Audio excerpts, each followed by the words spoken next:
And it's a brand new month, a new quarter, a new half, or second half of the year. Good afternoon. Welcome to Business Incorporated. And here's what we have prepared for you on the program today. That executive order by President Bola Tinubu is raising hopes. But what are the details? We'll have that conversation on the program.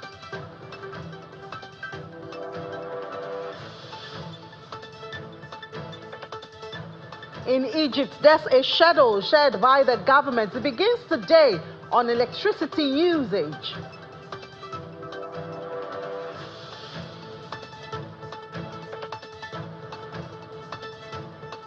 And Zambia is set to ban the use of United States dollars for domestic transactions. We'll get the details also on this episode of Business Incorporated.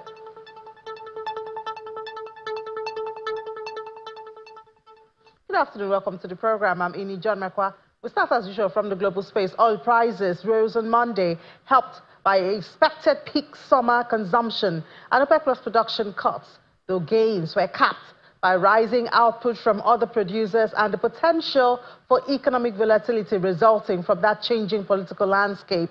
Take a look at the numbers right there. We see 0.5%. These days we're having huge jumps when it comes to the price of oil. 0.5% for Brent, $85.42 a barrel. WTI, even better, 0.53% at $81.97 a barrel. And yes, the major driver is the demand for summer that will be used, of course, for movement, travels, and all of that. But both contracts gained 6% in June, with Brent settling above $85. That's how it closed on Friday in the past 2 weeks, after OPEC Plus extended most of its deep oil output cuts well into 2025.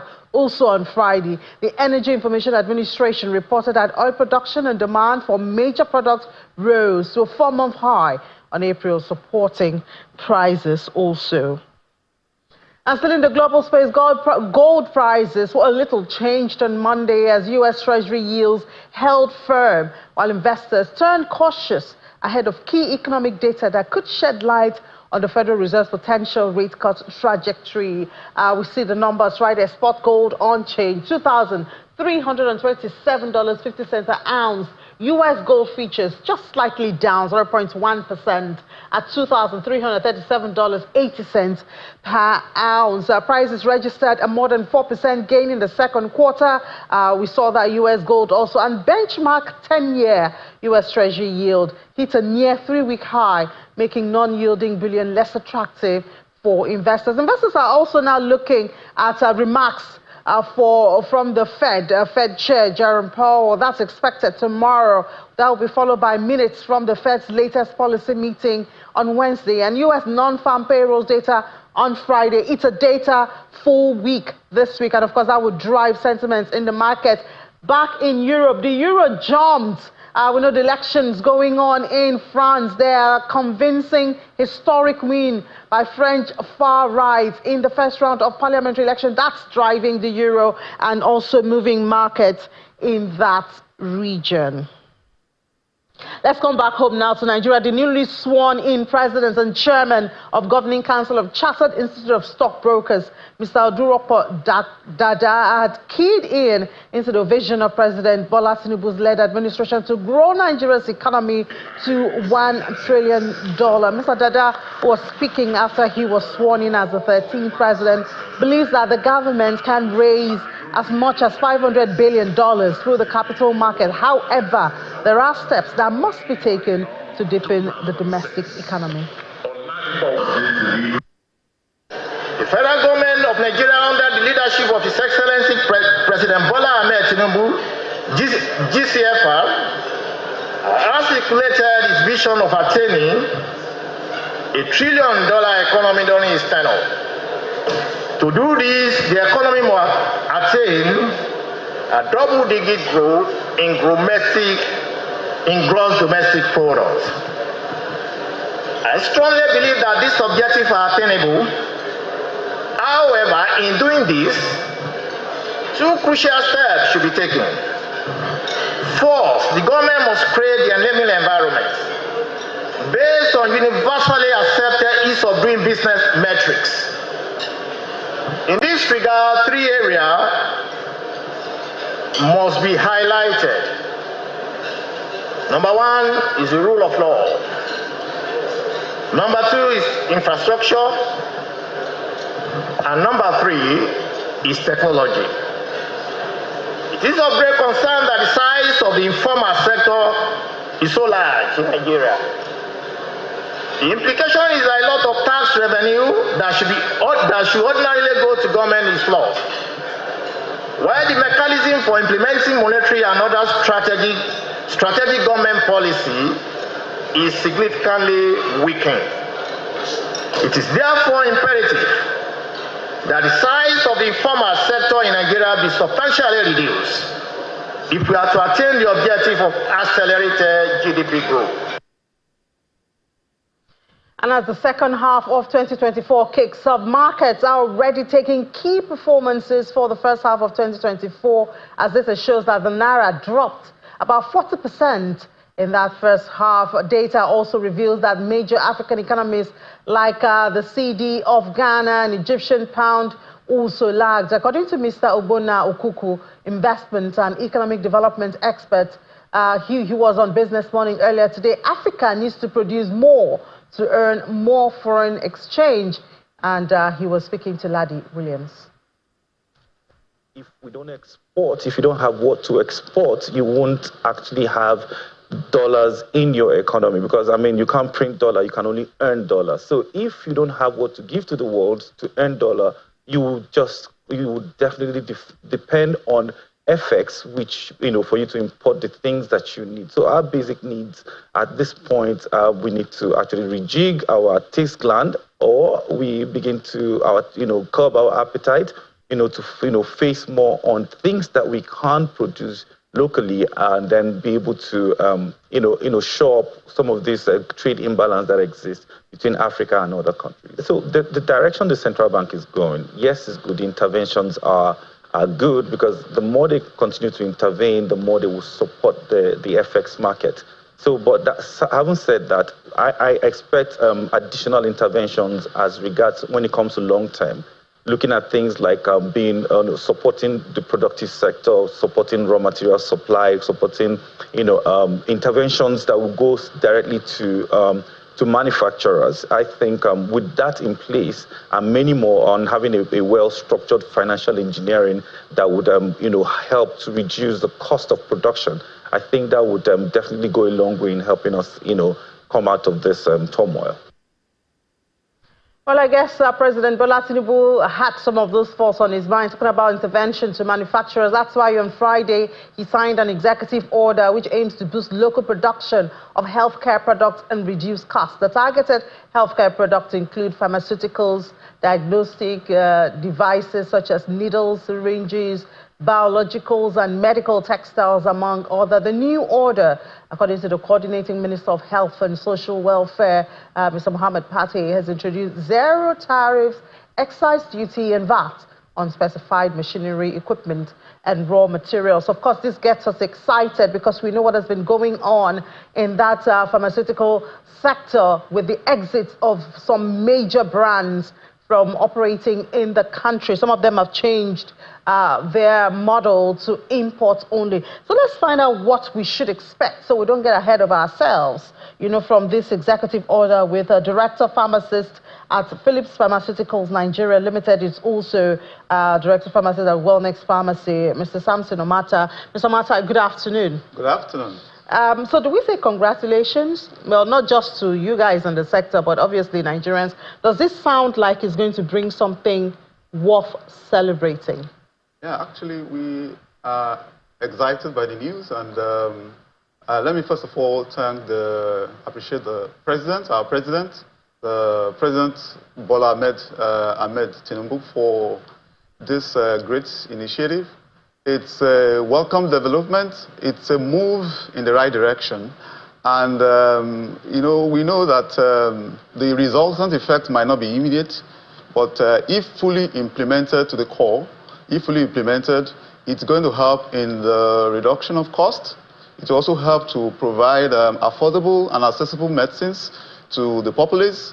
It also helped to stimulate competition and attract partnership from global players in the pharmaceutical industry, like the MNCs, the multinational companies.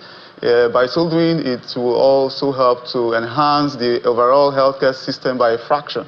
Now, I mentioned a fraction because apart from the high tariff on this product, there are other factors that are actually implicated in the, in the cost of pharmaceutical products on the shelf.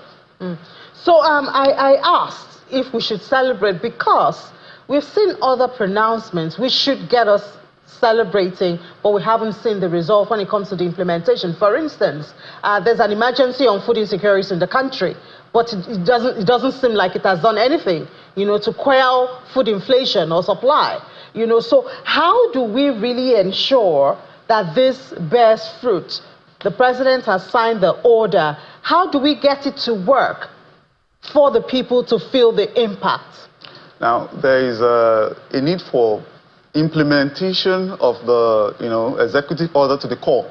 If fully implemented, then it's going to help a lot. Now, I want to talk a little bit about the pharmaceutical sector in the sense that currently in Nigeria, we do not have any company in Nigeria that produces its own products from beginning to the end, from start to finish, in the sense that all active pharmaceutical ingredients, all excipients in the production of pharmaceutical products are all imported. So we depend solely on imported inputs to, get our essential medicines. During COVID, something happened. When some countries like Asians, they stopped the exportation of some pharmaceutical products. And just imagine if COVID was allowed to continue. There's a problem of insecurity in terms of medicine insecurity. So I guess that's why the president, part of the executive order is the tax waivers. Exactly. So that should help in that respect. Definitely it's going to help. It's going to help a lot. So does it help in domestic production? Now, it's going to help in domestic production in the sense that it's one of the lingering factors that have actually affected the price of goods in the, by our local manufacturers. Now, there are other lingering factors, like factors relating to high cost of production, like we know the factor relating to Forex. Most of our local manufacturers don't have access to affordable Forex, and because of the increase in the price of fuel, it has also increased the overall production cost, overhead cost of getting these things implemented. Now, it's a good start that he has signed an executive order to at least remove the burden, the pain that is felt due to high tariff of this product.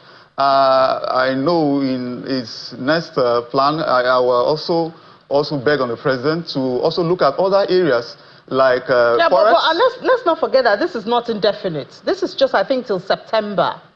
This order. It's 2 years or thereabouts. Yeah, next year September. So I mean, you are part of associations and all of. How do you make the most of this opportunity that's now been given? Since you have said it's a good thing that we should feel the impact. I mean, if it's there and you don't get into it, if you're waiting for the president to take care of the other side, then time elapses and we don't get anything. So how are you, your associations and all of that going to maximize this opportunity? Now, a lot is also impacted on the government in the sense that the processes, the implementation, if properly implemented, things well defined according to standard operating procedures, it's going to ease a lot. I know a lot of people that maybe in the time past, because of the high forest or a lot of challenge they are facing, they are not able to bring in their machine, they are not able to import.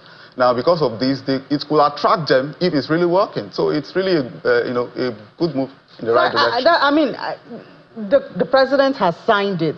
It's for the private sector to tap into it and use it. That's why I'm challenging your associations and your bodies and, and all of that. And that's why you're here speaking. Since you have said this is a good move that could work, it's now you, the practitioners, to tap into it and make it work. I mean, if the president has said there's tax waiver on, pharmaceuticals and equipment, if you don't go out there and use it, then it might just be lying fallow until the expiration of this wave? Definitely, if the processes are well aligned, we will not use Are the something like processes not well aligned from what you have seen? Sometimes there might be bottlenecks. There might be an executive order, okay, this has been signed and all that. If it's fully implemented, everyone will want to key into it and use it. Okay, you know what? We'll give it a little bit of time. Yeah, exactly. We'll give it a little bit of, this was signed on Friday. Then I'll reach out to you again in a couple of months or two to see if there are bottlenecks. Then we can talk about it. Exactly. Agreed. Agreed. All right. Thank you so much, Mr. Omata. We do hope there are no bottlenecks and that this executive order will go through smoothly. Exactly. Because, I mean, a lot of people who need medicals for their health maintenance have been going through a whole lot. It's a welcome development. Yes, I hear people still have to import from Ghana and neighboring countries. Definitely. So this will really help us. Thank you so much, Director of Pharmacists at Philips Pharmaceuticals Nigeria Limited and Wellnex Pharmacy, for your time. Thank you for having me. Thank you so much. Great. So let's have a break now. When we come back, we'll head to the markets with Will Ibong. Half year is the story of the day everywhere, even in the markets. Join us again.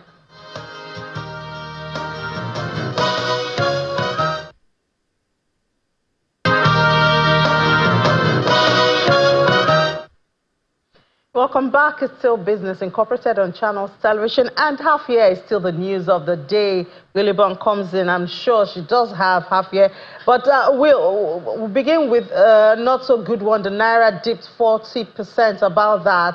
First half of the year. Yeah. And well, I know we did have a little bit of recovery. Well, not too small.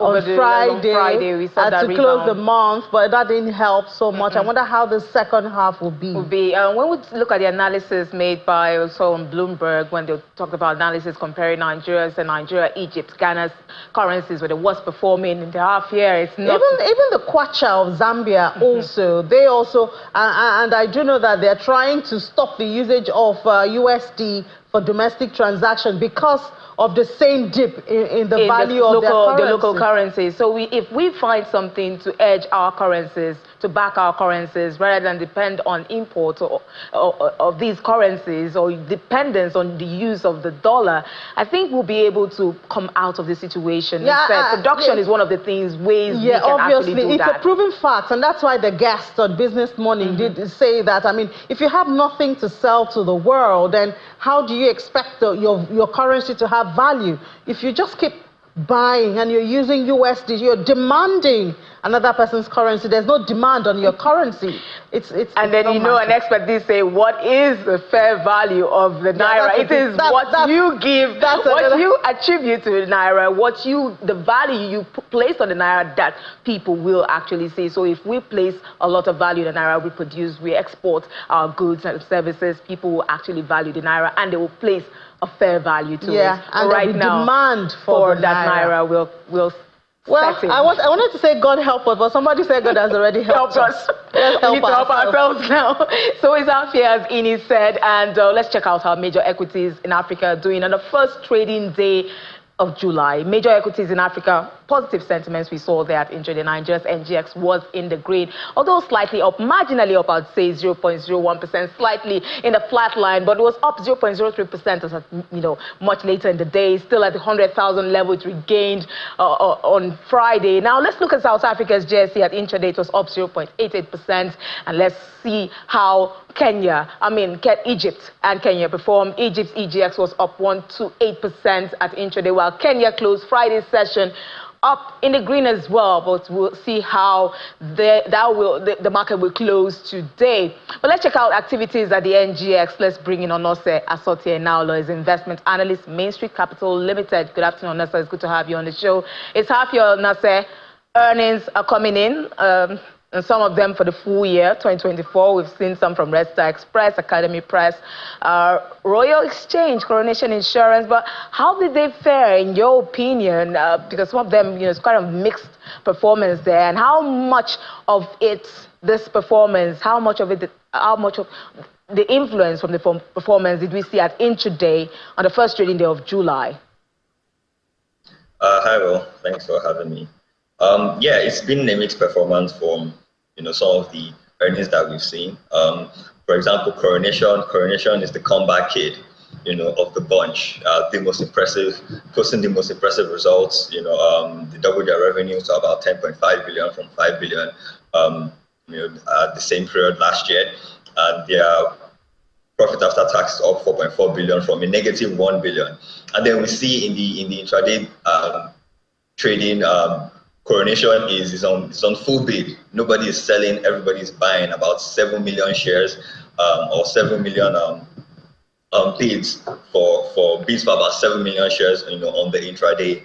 That's what we'll see. So, and then on the other hand, which is on the opposite end, we see a company like Real Exchange that logged in some losses, about I think 200 million in losses, both this year and even the previous session. And then when you look at Real Exchanges trading on the markets, it's on full sell. About 1,000 or about 1.3 million shares being put up for offer. When we see a company like Red Star Express, they were profitable, about 500 million, which isn't 300 or 500 million, which isn't so much.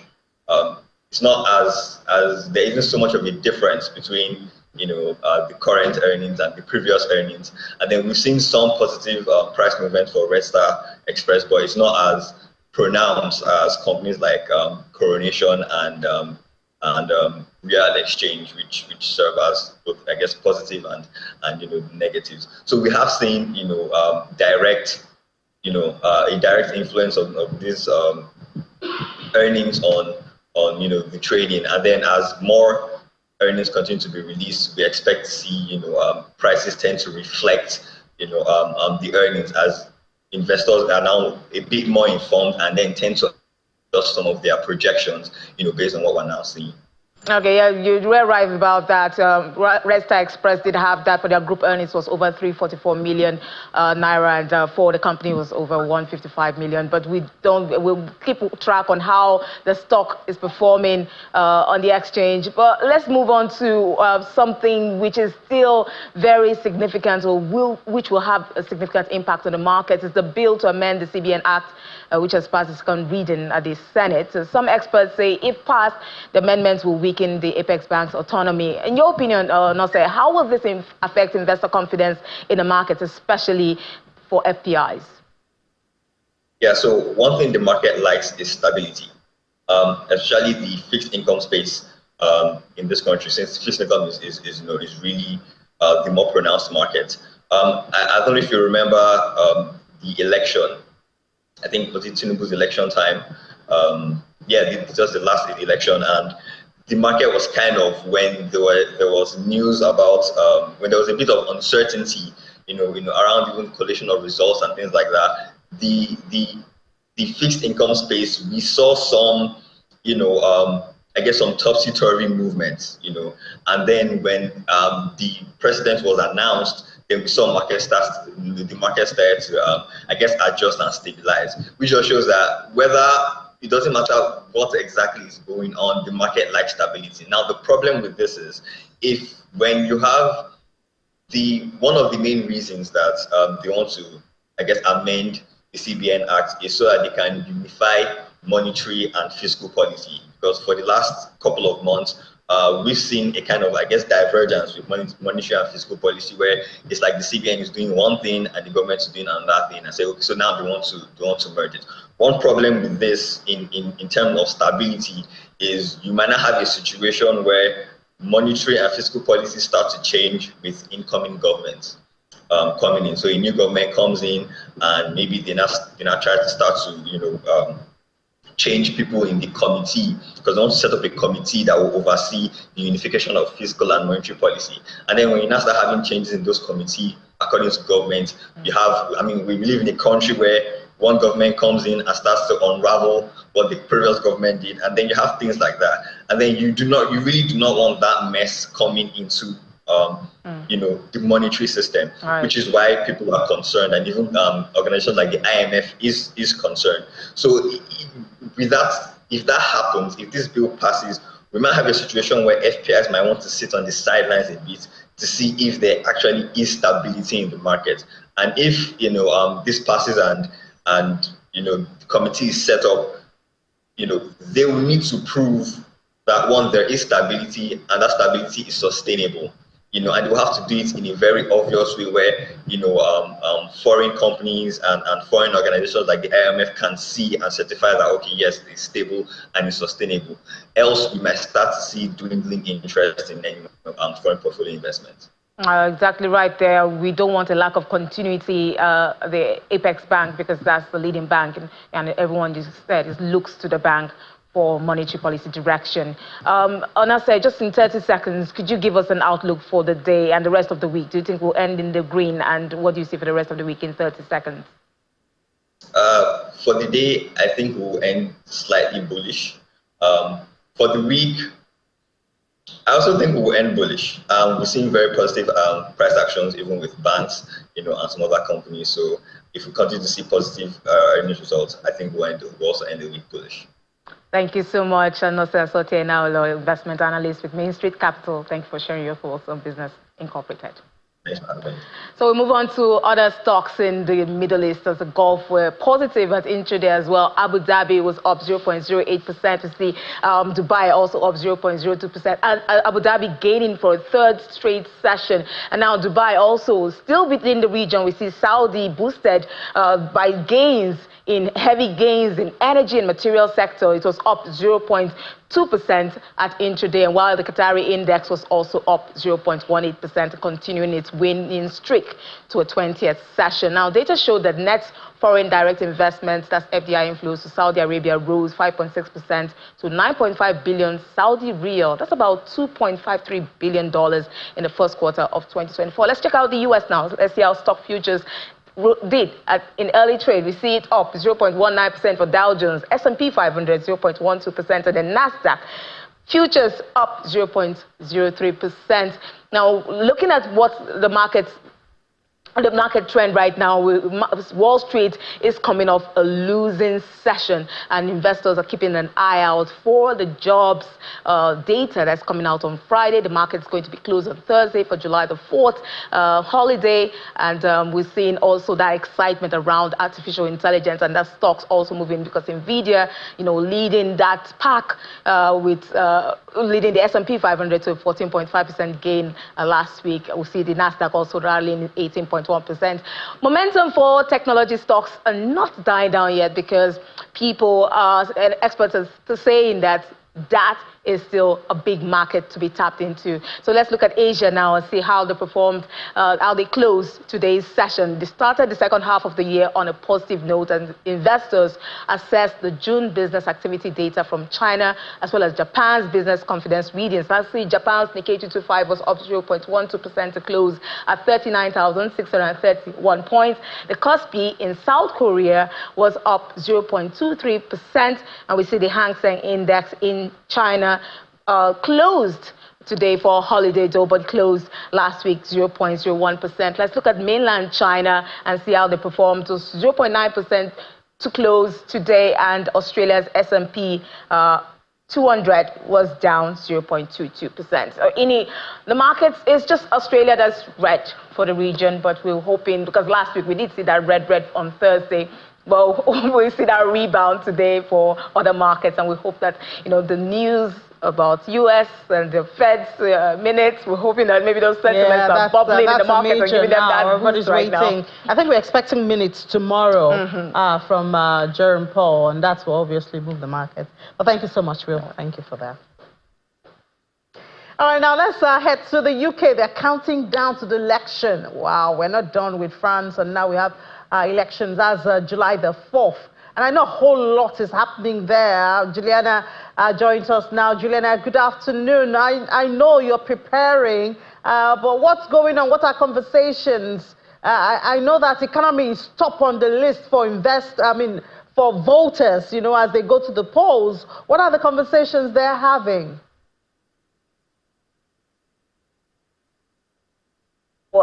Painting that backdrop, because yes, we are all waiting. It has been a very long, a very grueling 6 weeks, I can say that, just from monitoring, but of course it's been very difficult for Prime Minister Rishi Sunak, who, of course, is using the last few days of the campaign to try and win back the support of disillusioned Conservative voters. He's in Staffordshire, which is very much the home counties, the heartland of England, pretty much. It would have been considered a very, very safe region for the Conservatives. But of course, it hasn't been that way. If we just look at what the polls have been saying over the past 6 weeks, you know, we can tell that on Friday morning, the political landscape of Britain is going to be changed, and it is likely going to be changed for a very, very long time, for at least the next generation, because of course we know that the Labour Party, led by Sir Keir Starmer, has been beating the government down to the ground for a very long time. And in fact, I just heard Rishi Sunak, the Prime Minister, speaking to the press. And for the first time, we are starting to see that the Prime Minister is conceding. In fact, I think I did actually hear Rishi Sunak say that the Labour Party are heading for an overwhelming majority. So I think what the Conservative strategy is at the moment, Inni, is to try and sway disillusioned voters. The Prime Minister is going to be speaking, I believe he's got a televised address later in the day, and there are two things he needs to do. The first thing is to try and not allow typical Conservative voters to sleepwalk their way into a Labour vote. That's how they've described it. So what we've been hearing over the past couple of days is, criticism about the Labour Party's economic policies. Are Britons going to be paying more taxes over the next couple of months? Probably expected. What is going to happen with immigration policy? Are we going to get floods of people coming over the channel, disrupting public services that have already been beaten to the ground? According to the polls, that's what a Labour government is going to bring us. And what is going to be happening with other social issues? So yes, you were right. Everyone's talking about the economy and immigration. A lot of people are also talking about gender rights and women's spaces. A lot of women in this country, I've got to tell you, Inni, very frightened about what a Labour government would bring.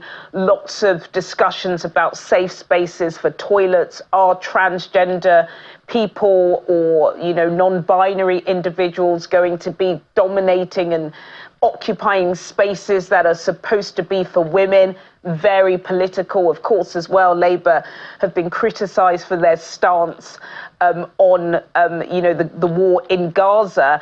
So there's that. Then there's another side, which is reform. Now, I don't know if you've been seeing this on social media, but the Reform Party are really taking a huge chunk of the Conservative voters. Just to kind of give you a picture here, Inni, Reform are very much a right-wing party, very much to the right of the Conservatives, pretty similar to what we're seeing with the National Front in France. But, they've been going for years. I know they've kind of, repainted themselves. But Reform are new, and they are being led by now Nigel Farage, who is a very controversial yet very popular figure. A lot of the stances that he's had over the past couple of days, people have been comparing to Adolf Hitler and when he was wooing voters in Germany. Pretty frightening, but, I've seen the pictures, and a lot of people are coming to, his rallies. So, again, I know we're running out of time, but just to paint a picture, what the polls are suggesting is that the Conservative Party are going to be completely eradicated, meaning they will no longer be the party of opposition. The Telegraph suggests that perhaps it would be Labour and the Liberal Democrats. Some are saying it could be Labour and, Reform. So it's all to play for, lots to see. We're going to be out and about, out of the office tomorrow, speaking to individuals. So you will get lots from the London Bureau. But yes, definitely come Thursday evening, 10 p.m, when we get the first exit poll, expect Britain's political landscape to be changed for at least the next 10 to 20 years. Yes, Julian, and I can tell that Channel Business Global is going to be jam-packed when you put all of this together. But for now, let's look at the investors and see how they are moving, in the midst of this political sentiment. Yeah, it's a lot going on. As we can see that European markets are being totally spooked by what's happening in France, although they're not expecting Marine Le Pen's party to get an overall majority. That's spooking the markets a little bit. A lot of these extreme parties do have extreme economic policies that do affect investors. I think we've very much priced in to the city that Sir Keir Starmer will be winning. Rachel Reeves, the shadow Chancellor of the Exchequer, soon-to-be Finance Minister living in number 11 Downing Street, has been endorsed by Wall Street, by Europe, and by most central bankers across the world. So we're pretty much safe, we believe, in this country until, of course, that short honeymoon period is over. Also, we've had some PMI data from manufacturing, not great, showing that manufacturing has dipped after having successive amounts of rising. It's dipped below that 50 benchmark level. And of course, beer. Any football fans that were watching England yesterday would have seen that monumental rise from the ashes. That's helped with beer sales. We know pubs are shutting left, right and centre around this country. So the fact that people who were just going home from the pub pretty annoyed turned back to buy out the bar last night is going to be good for the bottom line come GDP numbers. But let's have a look at the closer numbers at intraday. The all-share it's up by 0.31%. FTSE 100 blue chip up by 0.35%. And the FTSE 250, the domestic market, that's up by 0.36% at intraday. In the currencies market, British pound also trading up. It's up against the US dollar by 0.18%, though down against the euro by 0.15%, but up against the Japanese yen by 0.33%, Tinny. All right, Juliana, exciting days ahead for you, but thank you so much. Yes, yeah. Thank you. All right, so let's go to Berlin now. And right there, the big news there, obviously, is what's going on in the markets.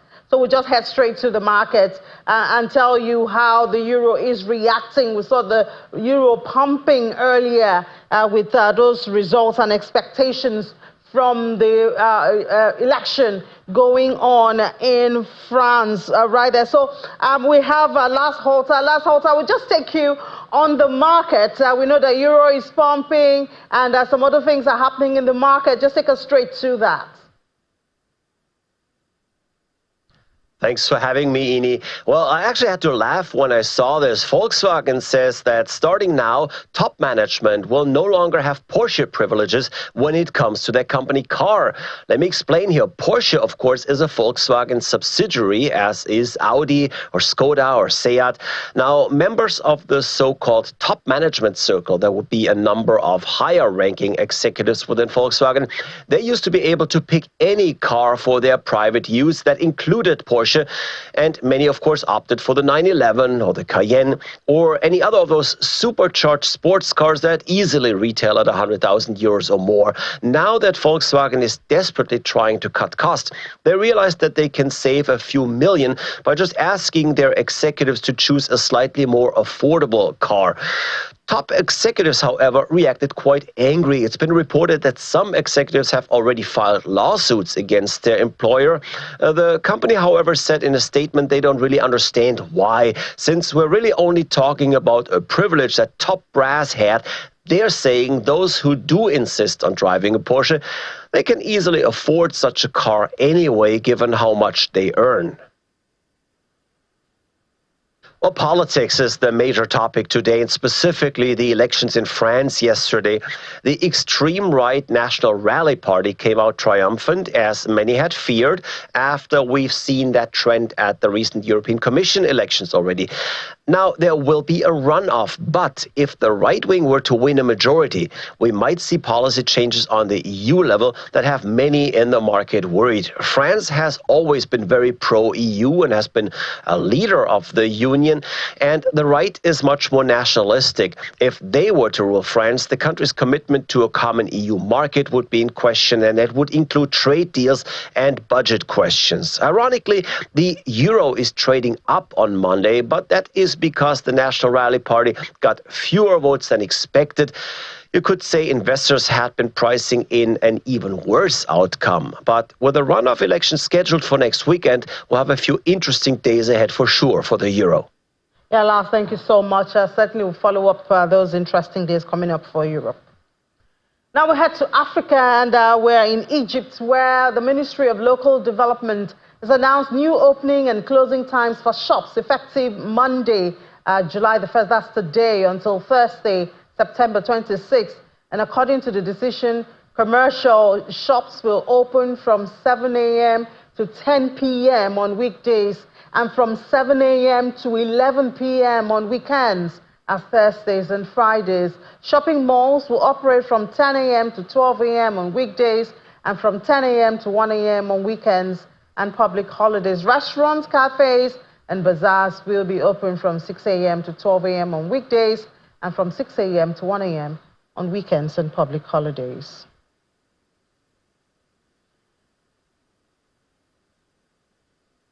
Now, Thursday was MSME Day, and I went to that event in the Federal Capital Territory, where I met the founder of Impact Her, Ife Ukala. She is passionate about impacting women in this case, but we're talking small businesses with Ife Ukala, the founder of Impact Her, as she's back in the United States, in New York, to be precise. Hi, Ife. Good afternoon. Good to have you virtually, well, after seeing you physically in Nigeria.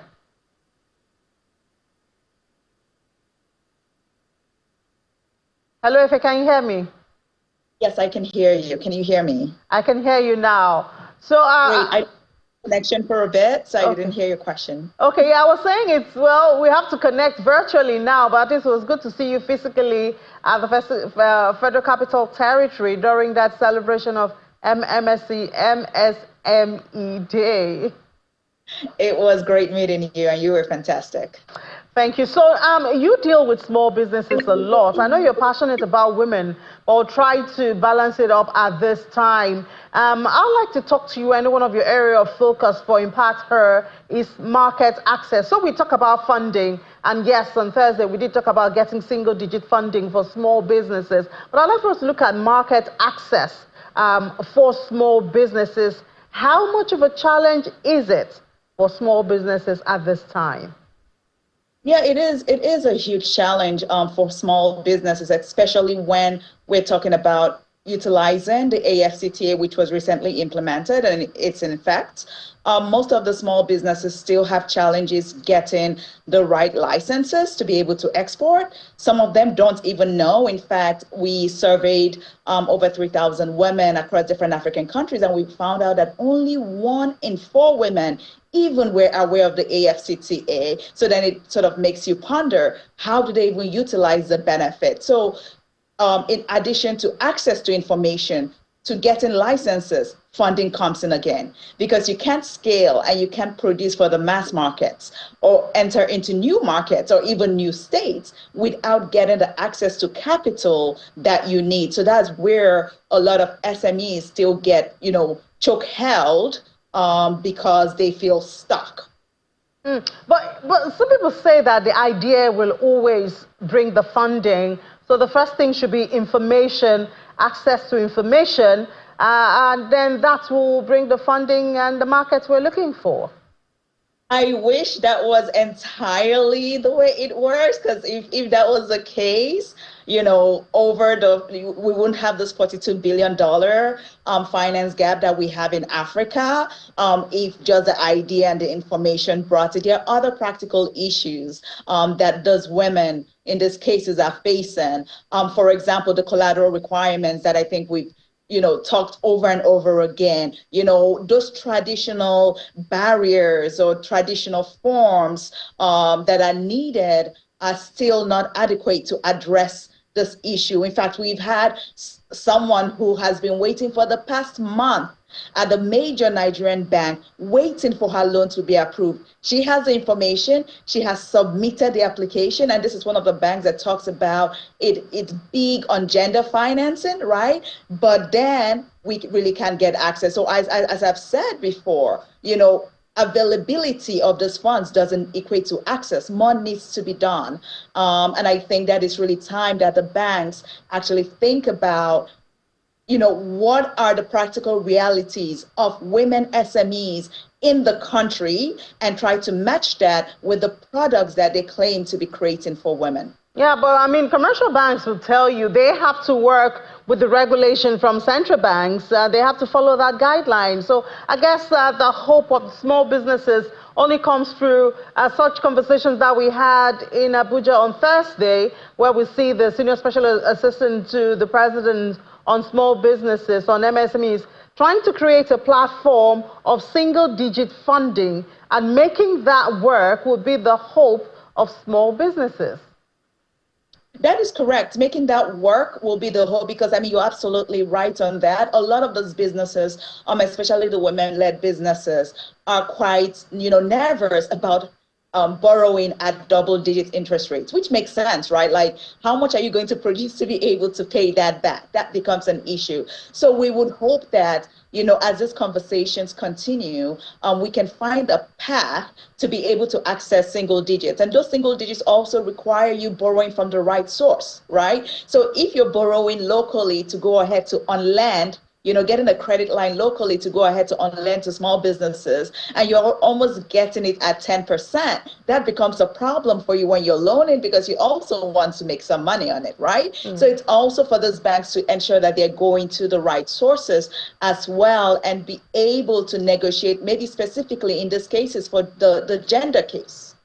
Yeah, well, I guess when we say single digit, they shouldn't say it's 9%, because that's also single digit, but that's almost 10%. Well, thank you so much, Efe Ukala, founder of Impact Her, for your work, and certainly we'll have future conversations on this. Thank you so much for having me.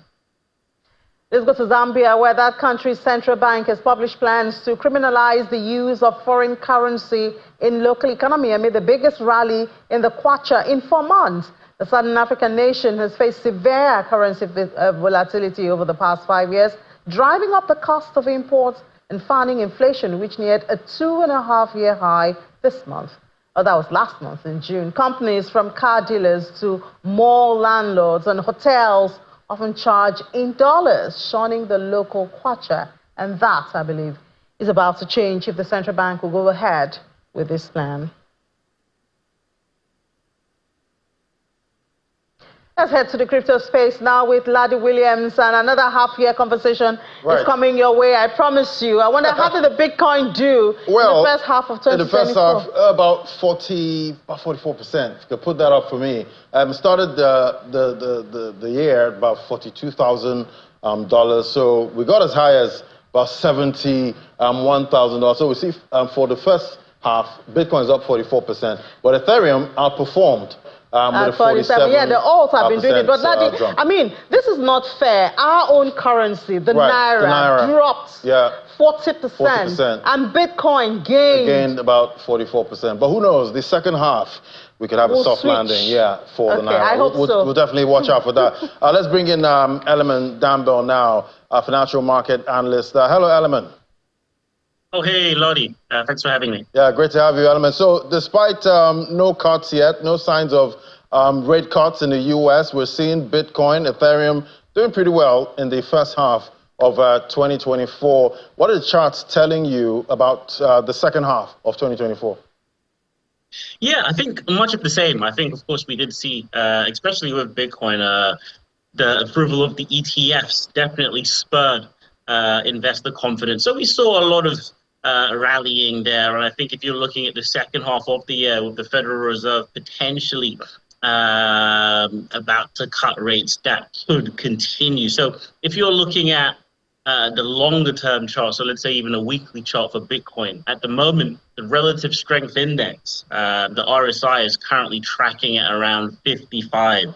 And the next key resistance level for that to break is 57. And I think once it starts to do that, you'll probably see Bitcoin moving closer to 70K once again. Right, we'll definitely be watching out for that. But what are you seeing for Ethereum? With Ethereum, I think we're probably going to see 4K in a not too distant future. Similar to Bitcoin, we do have a resistance level on the relative strength index with ETH, which is at the 61 level. It's currently tracking at 57.